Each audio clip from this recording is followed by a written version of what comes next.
Kwanza kabisa nashukuru Mwenyezi Mungu mwingi wa rehema ambaye ametupa afya siku ya leo.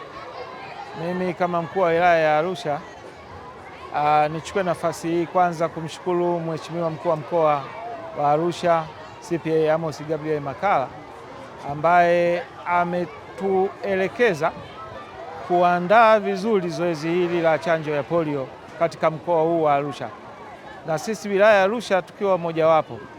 Leo hii pia tunamshukuru zaidi kwa sababu amemtuma mwakilishi wake katibu tawala wa mkoa ndugu yetu Daktari Toba Nguvila kuja kufanya uzinduzi huu kimkoa ndani ya jiji letu la Arusha. Sisi tunaona hiyo kama fursa pekee ambapo kwa kweli tumefanya maandalizi ya kutosha katika zoezi hili.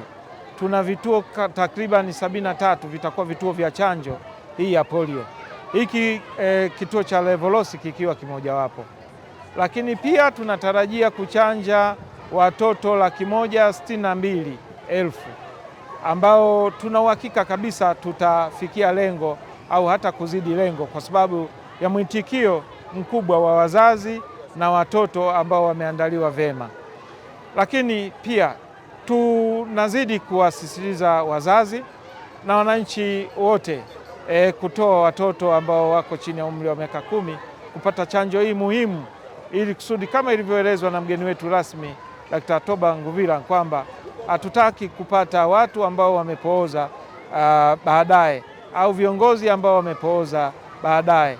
Kwa hiyo ni zoezi muhimu la kuondoa ugonjwa huu hatari wa polio katika jiji la Arusha na mkoa kwa ujumla. Kwa hiyo mimi niendelee kusisitiza kwamba zoezi hili litachukua siku ya leo tarehe 27 mpaka tarehe 31, na wakati wote ni mgumu kupatikana.